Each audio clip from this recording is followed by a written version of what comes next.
لا إله إلا الله محمد رسول الله۔ کہتے ہیں کہ جی بچے جو ہیں میرے وہ بہت ضدی ہیں، بات بھی نہیں مانتے اور پڑھائی میں بھی توجہ نہیں کرتے۔ سب سے پہلی بات تو یہ ہے میری بیٹی کے صبح و شام آیت الکرسی پڑھ کے ان پہ دم کیا کریں۔ آیت الکرسی جو ہے یہ ایک عظیم نعمت ہے اللہ کی، اس میں اسم اللہ الاعظم ہے، ایسا اسم اعظم ہے الذی اذا دعی بہ استجاب، کہ جب مانگو تو ملتا ہے۔ لیکن شرط یہ ہے میری بیٹی کہ آپ پہلے کسی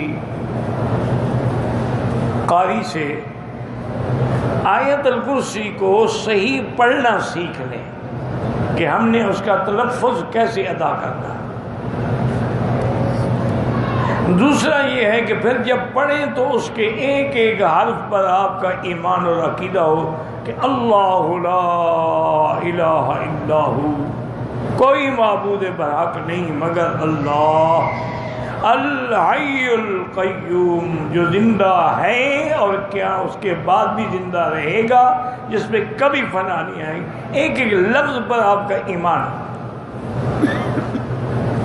تو انشاءاللہ ثم انشاءاللہ ہر نماز کے بعد، صبح کی نماز کے بعد اگر بچے ہیں تو ہاتھوں پہ دم کر کے ان کے بدن پہ پھیر دیں۔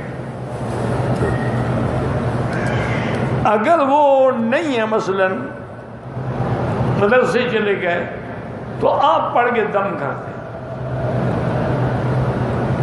تو ان پر جو شیطانی اثرات ہوتے ہیں نا وہ ختم ہو جاتے ہیں۔ جب شیطانی اثرات ختم ہو جائیں گے تو پھر وہ فرما بردار بھی ہو جائیں گے اور پھر تعلیم بھی حاصل کریں گے۔ اور دوسرا بیٹی غلطی ہماری ہے، ہمارے دماغوں میں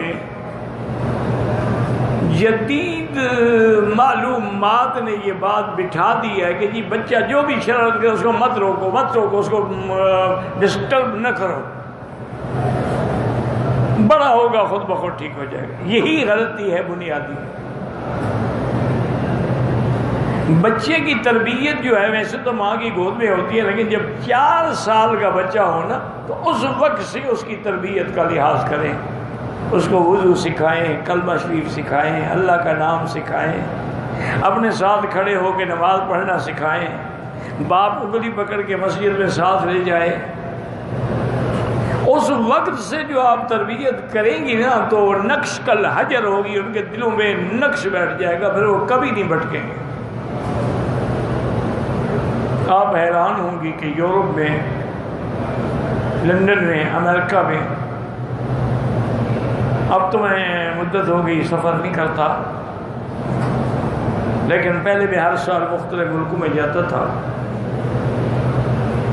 تو میرے کئی الحمدللہ وہاں بڑے بڑے لوگ دوست ہیں، تعلق والے ہیں، ان کی لڑکیاں بڑی ماڈرن ہیں، اور کوئی ڈاکٹری میں ہے، کوئی انجینئرنگ میں ہے، کوئی ایم بی کی کلاسیں کر رہی ہے، کوئی آئی ٹی کی کلاسیں کر رہی ہے، پڑھی لکھی بھی ہیں، خوبصورت بھی ہیں، لیکن یقین کریں کہ لندن کے ماحول میں رہ کر وہ تہجد کے لیے اٹھتی ہیں اور ایک لمبی چادر سر سے لے کر پاؤں تک اپنے پورے بدن کو ڈھانپ کے باقاعدہ تہجد پڑھتی۔ اب جو لڑکی تہجد پڑھتی ہوگی میری بیٹی، وہ فرض نماز چھوڑے گی؟ ممکن ہی نہیں۔ کیا ہے کہ وہ بچپن سے ان کی تربیت ہے۔ یعنی اب ہمارے اپنے ملکوں میں، پاکستان ہو، ہندوستان ہو، بنگلہ دیش ہو، اسلامی ملک جتنے ہیں اللہ سلامت رکھے، ہمارے مدارس میں بھی بہت کم مدرسے ہیں جن میں تربیت ہے، لیکن یورپ کے مدرسوں میں، لندن کے مدرسوں میں، امریکہ کے مدرسوں میں اتنی اچھی تربیت ہے کہ بچے کو وہ داخل نہیں کرتے جب تک کہ اسلامی لباس نہ پہنے، نیچے پاجامہ ہوگا اور چھوٹی پنڈلی تک اس کا کرتا ہوگا، اگر سردیاں ہیں تو گرم کپڑے کا ہوگا، اور سر پہ ٹوپی ہوگی، پھر پگڑی ہوگی باقاعدہ۔ ان کا یہ یعنی یونیفارم ہے، لباس ہے، اس کے بغیر وہ داخل ہی نہیں کرتے مدرسے میں۔ اور پھر یہ قاعدہ ہے کہ جو بچہ 2 نماز کی جماعتوں میں غیر حاضر ہو جائے اس کو مدرسے سے نکال دیا جاتا ہے۔ اور تیسری وجہ یہ ہے کہ انہوں نے اپنے مدرسے کی مسجد میں انتظام کیا ہے کہ 3 لڑکے جو ہیں بالغ عاقل فاہم جو ہیں وہ اعتکاف میں بیٹھیں گے۔ وہ ایک دن ختم ہوگا تو پھر دوسرے 3 طالب بیٹھیں گے، یعنی کوئی دن اعتکاف سے بھی خالی نہ ہو۔ تیسرا انہوں نے یہ اہتمام کیا ہوا ہے کہ مغرب کی نماز اور عصر کے عشاء کے درمیان تمام طلباء کو بٹھا کے باقاعدہ سورۃ الواقعہ کی تلاوت ہوتی ہے،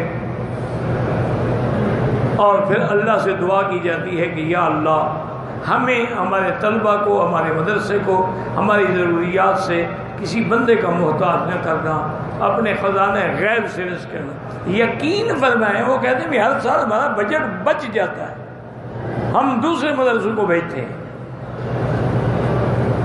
تو میری بیٹی جب تک تربیت نہ ہو پھر بعد میں رونے سے کوئی فائدہ نہیں ہوتا، لیکن بہرحال اب بھی کچھ نہیں بگڑا، آپ کو احساس تو ہے نا۔ تو اس لیے آیت الکرسی پہ زور دیں، یہ اللہ کی بہت بڑی نعمت ہے، اس میں عزم ہے، ہر مشکل کا اس میں حل ہے، کوئی بھی مشکل ہو آیت الکرسی پڑھو۔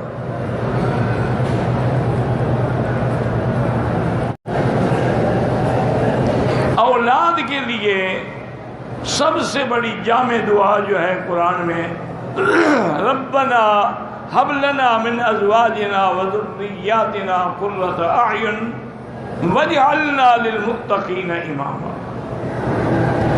اور اسی طرح علماء نے لکھا ہے کہ اگر آدمی ہر نماز کے بعد اول آخر ضروری شریف پڑھ کے 7 دفعہ یہ دعا پڑھے، اصلحنی فی ذریتی انی تبت الیک وانی من المسلمین، تو بچے فرما بردار ہوں گے، اگر نہ فرمانے تو وہ بھی فرما بردار ہو جائیں گے۔ نافرمان بچوں کے لیے یا ذا الجلال والاکرام، یا ذا الجلال والاکرام، کم از کم ایک تسبیح روزانہ پڑھ کے دعا کیا کریں۔